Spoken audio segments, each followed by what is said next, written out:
Hello friends, आपके साथ share कर रही हूँ बहुत ही इम्पॉर्टेंट वीडियो। दोस्तों, जैसा कि आप स्क्रीन पर देख पा रहे हैं, अगर आपकी सेल 10 करोड़ से ज़्यादा है तो आपको कलेक्ट करना होगा टीसीएस। जी हाँ, चलिए अब हम चलते हैं अपने इम्पॉर्टेंट सेक्शन पर जो कि हम इस वीडियो में डिस्कस करने वाले हैं। उससे पहले चैनल को ज़रूर सब्सक्राइब कर लीजिए ताकि सभी इम्पॉर्टेंट अपडेट्स एंड अलर्ट्स आपको टाइमली मिलते रहें। तो मैं बात कर रही हूँ सेक्शन 206 की। ये मैंने ओपन किया है फाइनेंस एक्ट 2020। सेक्शन 206 जो कि विद इफेक्ट फ्रॉम 1 अक्टूबर 2020 से एप्लीकेबल होने वाला है। 2061H की हम यहाँ पे बात कर रहे हैं। एवरी पर्सन, हर वो व्यक्ति being a seller who receive any amount as consideration for sale of goods or value or aggregate of such value exceeding 50 lakh rupees in previous year other than the goods being exported out of India, goods covered in subsection 1, subsection 1F, subsection 1G shall at the time of receipt of such amount collect from buyer a sum equal to 0.1% of sale consideration exceeding 50 lakh rupees as income tax। तो दोस्तों, पहली बात तो मैंने आपको बताई कि अगर आपका टर्नओवर 10 करोड़ से ज़्यादा है, आपकी सेल 10 करोड़ से ज़्यादा है तो आप पर ये सेक्शन एप्लीकेबल होगा। चलिए वो भी मैं एक बार आपको दिखा देती हूँ। यहाँ पे एक्सप्लेनेशन में आप देख पाएंगे सेलर का मतलब क्या है। अभी हमने देखा any person being a seller. Seller mean a person whose sale, gross receipt or turnover from the business carried on by him exceed 10 crore rupees during the financial year immediately preceding the financial year in which sale of good is carried out। तो seller कौन है? जिसकी cell, turnover या gross receipt 10 crore से ज़्यादा है। किस year का ज़्यादा है? क्या फाइनेंशियल ईयर का ज़्यादा है या प्रीवियस ईयर का ज़्यादा है? तो प्रीवियस ईयर का हम यहाँ पे देखेंगे। चलिए दो चीज़ें हमें क्लियर हुई। Not being a person as the central government by notification in the official gazette specified. तो वो अगर सेंट्रल गवर्नमेंट चाहे तो किसी भी व्यक्ति को नोटिफिकेशन के द्वारा स्पेसिफाई कर सकती है कि इन कंडीशंस के साथ उस पर ये सेक्शन एप्लीकेबल होगा। ये अलग चीज़ है।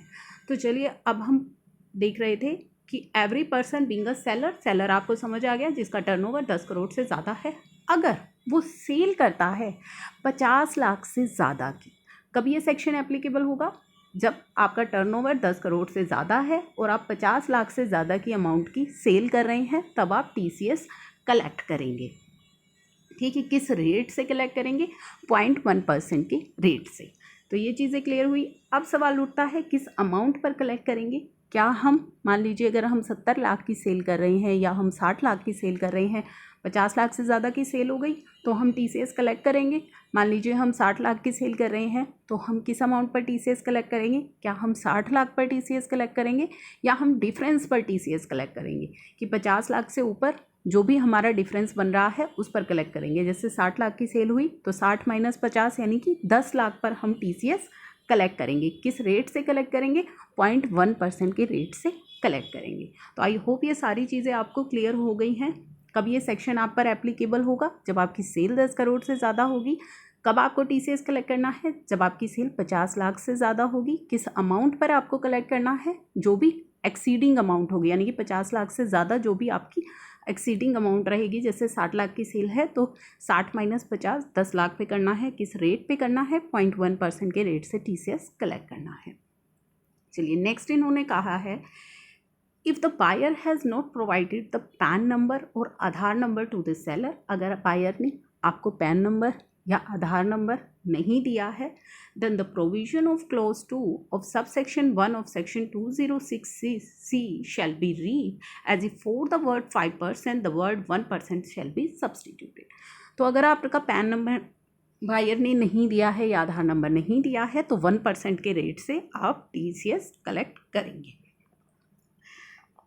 अब provided further that the provision of this subsection shall not apply if the buyer is liable to deduct tax at a source under any provision of this act on the good purchased by him from the seller and has deducted such amount।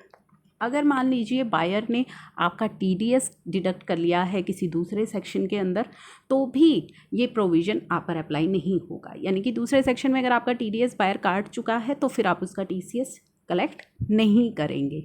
तो कब कब नहीं करेंगे? अगर आपका TDS already काट दिया है बायर ने तो भी आप यहाँ पे टीसीएस कलेक्ट नहीं करेंगे। अब बायर का मीन्स यहाँ पे बताया है, buyer mean a person who purchase any goods but does not include, यानी कि अगर बायर इनमें से कोई है तो भी आप TCS कलेक्ट नहीं करेंगे। कौन है? सेंट्रल गवर्नमेंट है, स्टेट गवर्नमेंट है, एम्बेसी है, हाई कमीशन है, लीगेशन है, commission, consulate and the trade representation of foreign state है, local authorities as defined in explanation clause 20 of section 10, a person importing goods into India or any other person, central government by notification in the official gazette specified for this purpose subject to such condition as may be specified therein। तो वो कहता है कि आप जो है 50 लाख से ज़्यादा की सेल पर जो TCS कलेक्ट कर रहे हैं वो आप तब नहीं करेंगे अगर बायर जो है इनमें से कोई है, सेंट्रल गवर्नमेंट है, स्टेट गवर्नमेंट है, एम्बेसी है, हाई कमीशन है, लीगेशन है, कमीशन है, कंसल्टेट है, trade representation of foreign state है, कोई लोकल अथॉरिटी है, कोई व्यक्ति गुड्स इंपोर्ट कर रहा है इंडिया में, या फिर सेंट्रल गवर्नमेंट ने नोटिफिकेशन के थ्रू किसी को एग्जम्प्ट कर दिया है या नोटिफिकेशन निकाल करके कुछ कंडीशन के साथ एग्जम्पशन दे दी है, तो ऐसे केस में आप TCS इस सेक्शन के अंदर कलेक्ट नहीं करेंगे। साथ ही कब नहीं करेंगे? अगर आपने किसी दूसरे सेक्शन के अंदर जो है बायर ने आपका TDS डिडक्ट कर लिया है या किसी दूसरे सेक्शन के अंदर आप TCS कलेक्ट कर चुके हैं तो भी आप इस सेक्शन के अंदर TCS कलेक्ट नहीं करेंगे। तो ये सभी कंडीशंस भी आपको जानना बहुत ज़्यादा ज़रूरी है। तो ये सारी चीज़ें हैं जो इस सेक्शन के अंदर बताई गई हैं, जो कि 1 अक्टूबर 2020 से एप्लीकेबल होने वाला है। तो चलिए एक बार मैं इस पूरे सेक्शन को दोबारा से आपके लिए समराइज्ड कर रही हूँ। दोस्तों, ये सेक्शन आप पर कब एप्लीकेबल होगा? अगर आपका टर्नओवर 10 करोड़ से ज़्यादा का है, आपकी सेल 10 करोड़ से ज़्यादा की है, आपकी रिसिप्ट 10 करोड़ से ज़्यादा की है, तो आप पर ये सेक्शन एप्लीकेबल होगा। कब आपको TCS कलेक्ट करना है? अगर आपकी सेल 50 लाख से ज़्यादा की होगी। किस अमाउंट पर आपको TCS कलेक्ट करना है? 50 लाख से ज़्यादा जो भी अमाउंट रहेगी, एक्सीडिंग जो भी अमाउंट रहेगी उस पर आपको करना है। किस रेट से करना है? 0.1% के रेट से आपको TCS कलेक्ट करना है। नेक्स्ट हमारा आ जाता है कि अगर बायर ने आपको पैन नंबर या आधार नंबर नहीं दिया है तो फिर आप 1% के रेट से TCS कलेक्ट करेंगे। ठीक है। अगर आपने किसी दूसरे सेक्शन के अंदर बायर ने आपका TDS डिडक्ट कर लिया है या आप TCS कलेक्ट कर चुके हो किसी दूसरे सेक्शन के अंदर, तो भी आप ये सेक्शन के अंदर TCS कलेक्ट दोबारा से नहीं करेंगे।